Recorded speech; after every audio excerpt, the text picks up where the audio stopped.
하나님의 말씀은 출애굽기 34장 27절에서 35절 말씀입니다. 출애굽기 34장 27절에서 35절 말씀, 우리 같이 하나님의 말씀을 읽으시겠습니다. 여호와께서 모세에게 이르시되 너는 이 말들을 기록하라. 내가 이 말들의 뜻대로 너와 이스라엘과 언약을 세웠음이니라 하시니라. 모세가 여호와와 함께 40일 40야를 거기 있으면서 떡도 먹지 아니하였고 물도 마시지 아니하였으며 여호와께서는 언약의 말씀 곧 십계명을 그 판들에 기록하셨더라. 모세가 그 증거의 두 판을 모세의 손에 들고 시내 산에서 내려오니 그 산에서 내려올 때에 모세는 자기가 여호와와 말하였으므로 말미암아 얼굴 피부에 광채가 나나 깨닫지 못하였더라. 아론과 온 이스라엘 자손이 모세를 볼 때에 모세의 얼굴 피부에 광채가 남을 보고 그에게 가까이 하기를 두려워하더니 모세가 그들을 부르매 아론과 회중의 모든 어른이 모세에게로 오고 모세가 그들과 말하니 그 후에야 온 이스라엘 자손이 가까이 오는지라.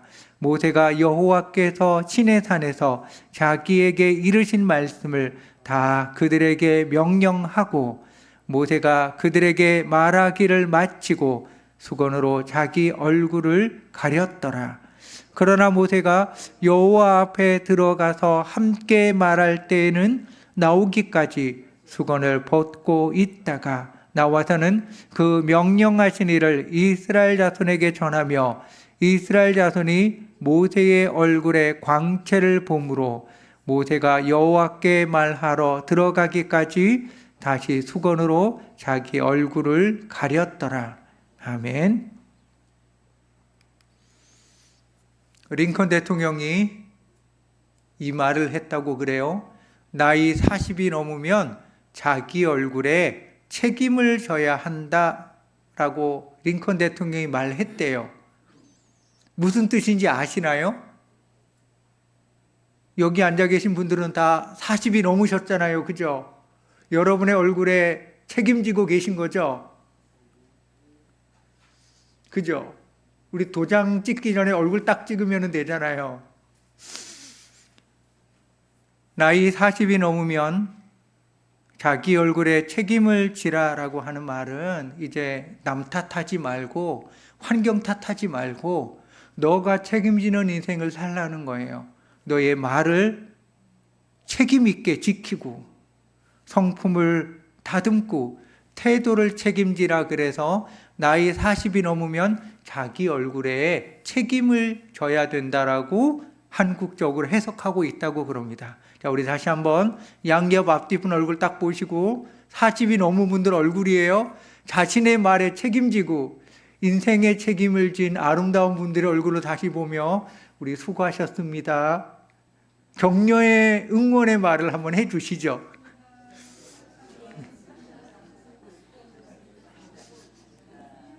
아내가 있으신 분은 아내 손 꼭 잡고 나랑 살아줘서 감사하다고 하셔도 됩니다.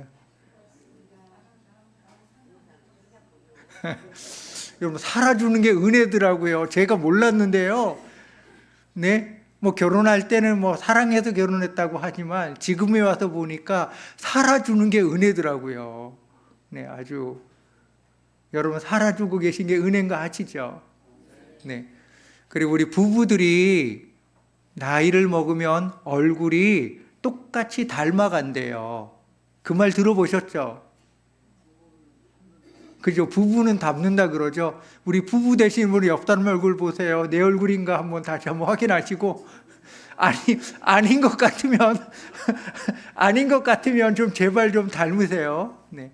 이게 결혼해서 살면서 웃는 일과 우는 일과 근심되는 일과 좋은 일들이 함께 하다 보면 얼굴 근육이 같이 웃을 때 웃고, 슬플 때 슬프고, 근심할 때 근심해서 얼굴이 비슷해져 간대요. 혹시 안 그러신 분은 네? 남편이 근심하고 아내가 근심하는데 나는 예수 때문에 행복하니까 안 닮을 수 있어요. 그리고 문제는 아니니까요. 얼굴이 서로 닮는다는 겁니다. 오늘 그 말씀을 우리들에게 들려주고 있어요. 모세가 하나님이 불러서 산에 올라갔어요.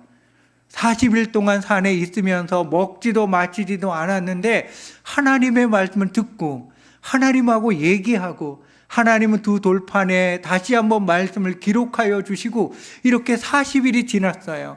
그 모세가 40일이 지나서 두 돌판을 들고 산에서 내려오는데 이상한 일이 벌어졌어요.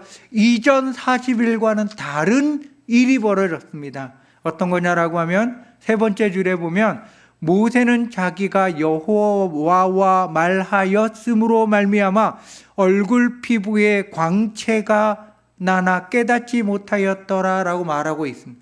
모세의 얼굴에 광채가 난대요. 오늘의 말씀을 보며 피부가 시커먼 저가 희망을 가지기 시작했습니다. 왜요? 이 시커먼 피부가 광채가 날 수 있다잖아요. 희망이 안 돋습니까? 제가 한때 철없던 시절에 치아가 너무 누런 거예요. 이 누런 치아를 어떻게 하얗게 해야 돼요? 뭐로 닦아야 돼요? 그리고 이 철없는 시절에 제가 치아가 시커먼 게, 누런 게 마음에 안 든 거예요. 칫솔질을 열심히 해도 누런 게 안 없어지는 거예요. 그래가지고 진짜 쇠칫솔 갖고 문대면 하얘질까라고 해서 쇠칫솔로 한번 문대본 적이 있습니다. 좀 무식했죠. 네. 이 시커먼 피부가 여러분 밝아질 때가 온다는 거예요. 하나님께서 여호와와 말하였으므로 말미암아 얼굴 피부에 광채가 났대요. 우리 피부가 시커먼 저와 같은 분들은 우리 오늘의 말씀을 가지고 소망을 품으시고 하나님 제 얼굴에도 광채가 나게 해달라고 우리 같이 기도하십시다. 여러분 모세가 하나님과 말하였기 때문에 얼굴에 광채가 났다라고 성경책에 분명히 기록하고 있습니다. 하나님과 가까이 하나님과 얘기를 나누다 보니까 모세도 나도 모르게 그 얼굴에 광채가 난 거예요. 이걸 좀 과학적으로 이야기를 하면 달하고 비슷해요. 태양빛을 달이 반사시키잖아요.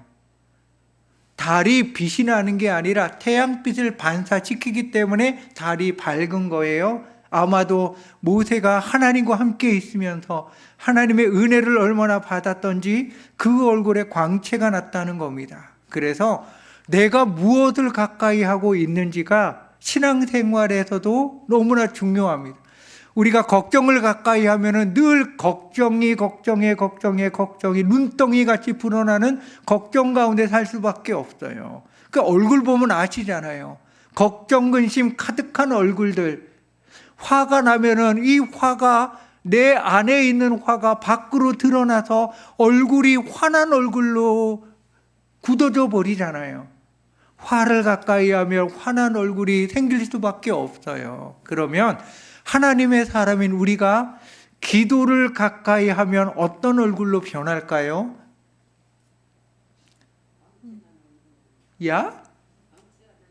광채가 나는 얼굴로 변하겠죠. 그죠? 기도를 하니까 근심 걱정을 하나님께 다 맡기니까 얼굴이 평안해지기 시작하고 내가 가지고 있는 여러 가지의 소원도 하나님께 다 아뢰니까 믿음 가운데 평안해지니까 기도를 가까이 하면 하나님이 주시는 평안이 그에게 임하는 겁니다. 그래서 여러분 내가 은혜를 받았습니다 하는 분들의 얼굴은 다른 얼굴이 될 수밖에 없어요. 어제까지 근심 걱정과 분노와 여러 가지 문제 때문에 얼굴이 우리가 죽상이라 그러잖아요. 죽은 듯한 얼굴 가지고 그냥 찡그리고 있는데 기도 중에 하나님께 다 맡겼더니 하나님의 주시는 평화가 하나님이 주시는 기쁨과 감사가 내 안에 임하니까 얼굴이 피어나는 겁니다. 얼굴이 핀다는 게 뭔지 아시죠? 경험해 보셨을 거 아니에요. 나도 모르게 내 속에서 웃음이 나오는 거예요. 그게 얼굴이 피어나는 거잖아요. 기도를 가까이 하면 우리가 이 평안의 얼굴이 되는 겁니다. 그래서 하나님을 가까이 하는 사람들은 얼굴이 달라질 수밖에 없고요. 삶이 달라질 수밖에 없고요. 그들이 하나님과 함께하는 삶을 살아가니까 미래가 달라질 수밖에 없습니다.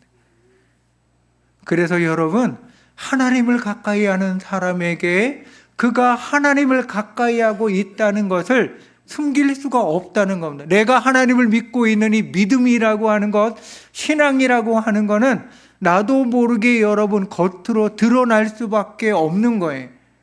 억지로 드러나는 게 아니라 그냥 자연스럽게 드러나는 거. 그럼 여기에서 왜 나는 아직 안 드러날까? 왜 나는 예수를 믿고 교회를 다니고 하나님을 믿는다라고 고백하는데 왜 나는 달라지지 않았을까? 우리 의문을 가지면서 말씀을 더욱 들어보도록 하겠습니다. 마태복음 5장 14절에 이렇게 말합니다. 너희는 세상의 빛이다. 산 위에 있는 동네가 숨겨지지 못한다. 너희 빛이 사람 앞에 비치게 하여 저희로 너희 착한 행실을 보고 하늘에 계신 너희 아버지께 영광을 돌리게 하라라고 말했습니다. 우리가 빛인데 이 빛이 사람들 앞에 비치는데 이 빛은 숨길 수가 없는 빛이고 사람들 앞에 비치게 되면 사람들이 너희들을 바라보고 하나님께 영광 돌리는 일들이 일어난다라고 예수님께서 말씀하셨습니다. 그러면 예수를 믿는 우리를 통하여서 사람들이 우리를 보고 하나님께 영광 돌려드리는 일이 여러분 나타나야 되지 않겠습니까? 여기에서 착한 행실이라는 게 내가 착하게 살아서 내가 살아가는 모습을 보고 영광 돌린다라고 하는 말이 아닙니다. 성경책에는 우리가 착하게 살아라, 어떻게 사는 게 착하게 사는 거예요? 욕 안 하고, 남 해코지 안 하고, 남에게 잘해주고, 이게 착하게 사는 거죠. 하나님은 우리들에게 남에게 해코지 안 하고, 나쁜 말 안 하고, 남에게 잘해주고, 그런 이야기를 하고 있는 게 아닙니다. 너희는 세상의 빛이다. 너희 안에 예수가 있다. 빛 되신 예수가 너희 안에 있다고요. 우리 안에 있는 예수를 가까이 하고 우리 안에 있는 예수의 말을 듣고 우리 안에 있는 예수의 말대로 움직여 나갈 때 우리들이 자연스럽게 우리 안에 있는 예수님이 우리들의 밖을 통하여 나올 수밖에 없는 것. 예수님을 만났다라고 고백하는 분들이 한결같이 하는 이야기가 뭐냐라고 하면 죄에 대하여 민감해졌다라고 하는 표현들을 많이 합니다. 예전에는 아무렇지 않게 그냥 화가 나면 화를 하고 욕이 나오면 욕을 했어요. 그런데 어느 순간인가부터 내가 욕을 할 때 하나님이 기뻐하지 아니하신다라고 하는 생각을 가지게 된 거예요. 내가 근심하고 걱정할 때 하나님이 기뻐하지 아니하신다라고 하는 생각을 가지게 된 겁니다. 이게 영적인 감각이라고 그래요. 한 번도 생각해 보지 못하였던 하나님에 대한 생각을 하기 시작하는 거예요. 하나님이 슬퍼하시는구나. 하나님 기뻐하지 아니하시는구나. 하나님이 원하시는 것이 아니시구나.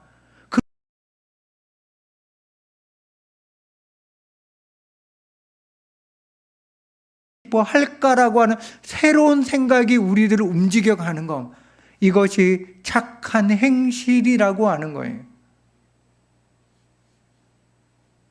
제가 아는 변상규라고 하는 교수 겸 목사님이 계십니다. 제가 대학 다닐 때 만났던 분인데 이분이 글을 썼어요. 상담을 하시는 목사님인데 멀리서 상담을 하고 와서 너무너무 지친 거예요. 상담하며 그 사람과 공감해 주다 보니까 그 사람이 가지고 있었던 이 우울감이 본인에게 그대로 전이가 돼서 아무것도 하기 싫고 너무너무 우울한 거예요. 그래서 할 수 없이 억지로 그분을 위해서 기도하기 시작하는데 너무너무 안타깝고 너무너무 답답하고 그러더래요. 그런데 이분이 속에서 하나님의 음성이 들려오는데 이런 음성을 들었습니다. 너가 힘들어하는 것보다 내가 더 힘들어한다. 너가 더 아파하는 것보다 내가 더 아파한다. 라고 하는 하나님의 음성을 이분이 들었습니다. 하나님에 대한 감각이 생겨나는 거예요. 구원받았다라고 하는 건, 우리의 영이 살아났다라고 하는 건 하나님에 대한 감각이 살아난 겁니다. 하나님이 살아나니까 감각이 살아나는 거예요. 우리 그거 아시죠? 식물인간 되면은 찔러도 모르잖아요. 근데 살아나니까 감각이 돌아오니까 간지러운 걸 알고 아픈 걸 알기 시작하는 거예요. 영적 감각이 살아난 거. 바라건대 여러분, 하나님을 믿는 여러분, 이 영적 감각이 살아나길 바랍니다. 우리가 하는 말, 우리가 품은 생각, 우리가 하는 행동이 하나님 앞에 어떤 모습으로 보인다라고 하는 감각이 살아나면 우리가 하나님의 사람으로 그때부터 살아갈 수가 있습니다. 모세가 얼굴에 광채가 나서 사람들이 오기를 두려워하니까 모세가 무엇을 하느냐라고 하면 수건으로 얼굴을 가려요. 그리고는 사람들 앞에 하나님의 말씀을 들려줬어요. 수건으로 얼굴을 가렸어요. 모세의 얼굴에 빛이 나는데 그 빛이 이스라엘 사람들에게는 하나님과 같이 느껴졌나 봐요. 그래서 너무너무 두려우니까 모세를 가까이 하지 않는 거고 모세의 말을 듣기가 주저하게 되는 거죠. 그래서 모세가 수건으로 얼굴을 가렸다는 거예요. 모세 얼굴의 광채를 다른 말로 하나님이라고 여러분 우리가 표현해 보면 하나님과 여러분은 친하십니까? 여러분 우리 한번 잘 생각해 보세요. 나는 하나님과 친하나요? 하나님과 여러분 친한 거 확실해요? 우리 그거 있잖아요. 부모와 자녀 사이인데도 좀 약간 꺼리낌이 있는 거. 부모님께 뭐 잘못한 게 있는데 이게 참 해결이 안 되니까 꺼리 껴가지고 얘기도 못하는 거. 하나님과 우리와의 사이가 이 꺼리낌이 있을 수 있다는 거예요. 신앙생활하는 우리들이 하나님과 사이에 불편함이 있을 수 있다는 겁니다. 이스라엘 사람들 한번 보세요. 금송아지를 만들고 금송아지 앞에 있을 때는 그들은 너무너무 행복하고 좋았어요. 먹고 마시고 일어나 뛰놀고 춤추고 노래하고 꺼리끼는 게 아무것도 없이 너무너무 행복했어요. 우상 앞에서는. 그러나 얼굴에 광채가 나는 모세를 대하는 건 두려운 겁니다. 너무너무 부담되고 두렵고 불편한 거예요. 산 위에서 하나님이 임하셨는데 옹기 연기같이 올라가고 나팔 소리가 막 나고 천둥 치는 거 소리가 막 나고 땅이 흔들리고 하는 걸 보고 이스라엘 사람들이 너무너무 두려운 겁니다. 우상을 숭배할 때는 꺼리낌이 없었는데 하나님이 임하시고 하나님을 볼 때는 하나님의 광채를 볼 때는 부담되고 두렵고 불편하고 떨리는 겁니다. 우리들이 신앙생활이 하나님이 없이 너무너무 행복한데 하나님이 함께하니까 불편하고 귀찮고 싫어지진 않냐고요. 하나님이 부담되고 하나님이 두렵고 하나님이 불편하진 않냐고요. 이유는 하나입니다. 우리들이 죄 가운데 아직 거하고 있으니까 하나님이 불편한 거. 우리가 죄된 습관을 끊지 못하고 이 허물 가운데 계속 거하니까 불편한 거예요. 불편하고 꺼림직하고 이상한 거. 허물이라고 하는 건 죄는 아니에요. 죄는 아닌데 죄된 생각과 죄된 습관과 죄된 행동 모두가 허물이라고 하는 영역 안에 있습니다. 어찌됐든 우리가 하나님의 말씀 밖에 거하고 있고 이 삶 안에 거하고 있으면 하나님이 부담되는 거고 하나님이 불편한 거고 하나님이 이상한 거. 조금 더 구체적으로 이야기를 하면 믿음이 없으니까, 기도를 하지 아니하니까, 말씀을 가까이 하지 않으니까, 예배에 집중하지 않으니까 우리가 불편해지고 부담되고 싫어지는 거. 하나님의 은혜가 임하는데 은혜 아래 가면 더 기뻐하는 사람이 돼야지요. 근데 그게 불편하다라고 하는 건 하나님과 내가 맞지 않다는 거예요. 그러면 여러분, 하나님은 여러분과 맞춰주시는데 우리가 하나님과 맞춰주지 못하는 겁니다.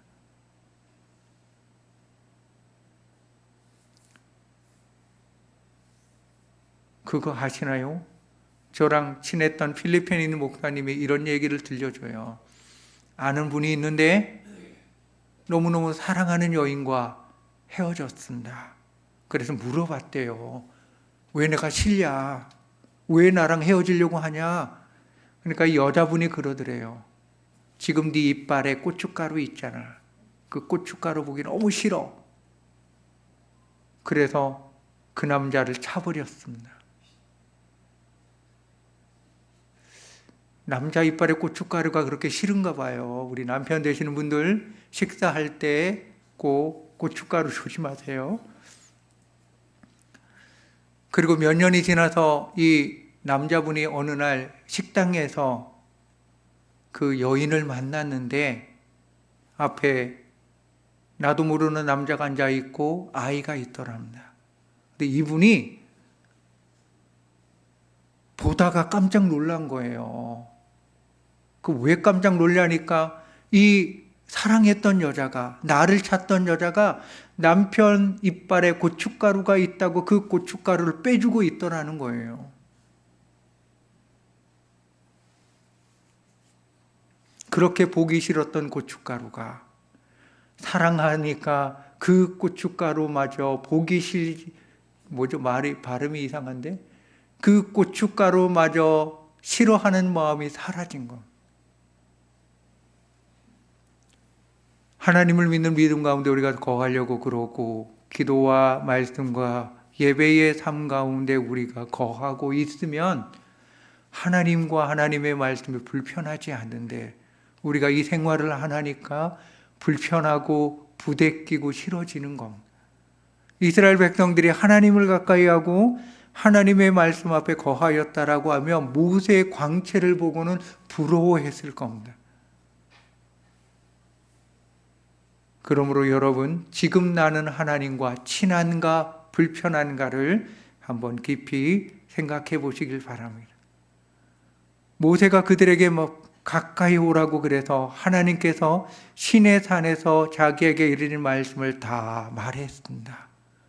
수건을 쓰고요. 그런데 모세가 수건을 계속 쓰고 있었던 것이 아니라 하나님 앞에 들어가서 하나님과 말할 때는 수건을 벗고 하나님과 이야기를 하는 겁니다.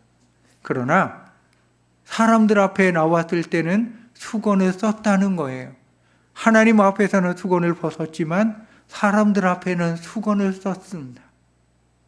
하나님 앞에도 너무나 자연스러운 삶을 사는 거고 사람들이 부담스러워하니까 수건으로 가리면서도 자연스럽게 살아가는 것. 그래서 하나님의 사람은 믿는 사람과 함께 있든 믿지 아니하는 사람과 함께 있든 자연스러운 사람이 하나님의 사람입니다. 제가 탁구장에 가서 탁구를 치고 있는데요.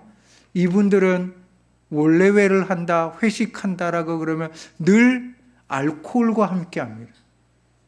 이상하지요. 뭐가 알코올이 그렇게 좋으나 모르겠어요. 제가 여쭤봤어요. 술이 맛있어요? 그럼 맛있대. 아니 세상에 맛있는 거는 달달해야 맛있는데 술이 달달한가? 내가 궁금해서 마셔볼 수도 없고. 하나님의 사람은 그곳에 있어도 앞에 콜라를 놓고 맹물을 놓고도 자연스럽게 있는 게 하나님의 사람입니다. 우리들이 그런 사람이라고요. 심지어 제사하는 자리에 가서 제사를 드리고 있더라도 내가 그곳에 절하지 않더라도 그곳에서 함께 하는 겁니다. 그분이 하나님의 사람임. 우리끼리만 모일래? 하나님의 사람은 우리끼리만 모이는 게 아님. 하나님과 함께 있을 때도 행복하고 하나님이 믿지 않는 사람과 있을 때도 행복하고, 그리고 그 속에서 있으면서 하나님 믿는 사람의 빛을 드러내는 사람이 하나님의 사람이라는 겁니다. 자, 우리 마지막으로 성경책에서 이 얼굴에 빛이 났던 사람의 이야기를 한번 보려고 하는데요. 사도행전 6장 15절에 보면 스데반의 얼굴이 천사의 얼굴과 같았더라라고 이야기를 해요. 하나님의 말씀을 전하고 있는 스데반의 얼굴이 천사의 얼굴과 같이 환하게 빛이 났다는 것. 광야에 있었던 모세도 얼굴에 빛이 났어요. 신약 성경에 있었던 하나님 말씀 전하던 스데반도 빛이 났습니다. 우리도 빛이 날 수가 있습니다. 여러분, 거울 보시기 힘드시잖아요. 그렇죠? 저도 거울 보기가 좀 힘들어져요. 머리카락에 새치가 보이기 시작하고, 얼굴이 동안이었는데 동안도 이제 어디 갔나 찾기가 어려워져 가고, 주름살도 깊어져 가고, 주름살이 깊어지더라고요. 다 알고 계시죠? 저는 놀랬습니다. 거울 보기가 힘들어지죠. 근데 하나님, 우리의 얼굴도 이 천사의 얼굴, 광채가 나는 얼굴이 되게 해달라고. 그래서 얼굴 볼 때마다 하나님의 은혜가 느껴지면 거울 보는 게 얼마나 행복하겠습니까? 우리 같이 기도하십시다. 하나님, 내 얼굴이 은혜의 얼굴, 빛을 드러내는 얼굴 되게 해서 거울 볼 때마다 내가 너무 행복해지더라. 아우, 예수 잘 믿는 너가 얼마나 이렇게 예쁘니, 예수 전하는 너가 얼마나 행복하니 하면 얼굴 쓰다듬어주고, 어떻게 달라졌니. 우리 그런 하나님의 사람 됩시다. 마태복음 13장 43절에 이런 말씀도 있습니다. 그때 의인들은 자기 아버지 나라에서 해와 같이 빛나리라. 우리가 이 땅에서는 얼굴에 빛이 안 날지 모르지만 하나님의 나라에 가면 해와 같이 빛난다고 분명히 말씀했습니다. 고린도후서 3장 17절에서도요. 주는 영이시니 주의 영이 계신 곳에 자유함이 있는데요. 우리가 다 수건을 벗은 얼굴로 거울을 보는 것 같이 주의 영광을 보매 예수님과 같은 형상으로 변화되어서 영광에서 영광에 이르니 주의 영으로 말미암았다라 그럽니다. 이 영광은 거룩한 빛을 영광이라고 그래요. 그래서 빛나는 예수님의 모습을 우리가 바라보면서 그분의 모습으로 변화되어서 우리가 영광을 드러내는, 우리도 빛을 드러내는 사람이 된다라고 고린도후서에서 이야기를 하고 있습니다. 주의 빛이 드러나는 하나님의 사람, 그래서 하나님을 가까이 함으로 삶이 달라지고 마음과 생각이 달라져서 평안과 감사가 넘치고 행복한 우리들의 삶을 날마다 경험하며 사는 여러분들 되셔서 시편 기자처럼 하나님을 가까이 함이 내게 복이라. 내가 진짜 하나님을 가까이 하는 게 내가 복이구나. 거울을 보면서 하나님이 있는 내가 너무나 잘했구나, 행복하구나 고백할 수 있는 그런 하나님의 사람들 되십시다. 기도하겠습니다. 사랑하는 아버지 하나님, 하나님을 가까이 하고 하나님과 대화한 모세의 얼굴에 광채가 났습니다. 하나님의 말씀을 전하는 스데반의 얼굴이 천사의 얼굴과 같이 되었습니다. 예수님을 가까이 하는 우리들이 예수님의 형상을 담는다라고 말씀했습니다. 사랑하는 아버지 하나님, 우리 안에 있는 예수님 드러나시사 우리들의 얼굴을 통하여, 우리들의 말을 통하여, 우리들의 몸짓을 통하여 예수님 드러나시옵소서, 나타나시옵소서. 그래서 우리들을 바라보며 사람들이 예수 믿는 사람을 보게 하여 주시고 하나님께 영광 돌려드리는 일이 우리들의 삶 속에서 풍성하게 일어나도록 역사하여 주시옵소서. 하나님을 가까이 하면 나에게 복이라. 시편 기자의 고백처럼 우리들도 고백하게 하여 주시옵소서. 예수님의 이름으로 기도합니다. 아멘.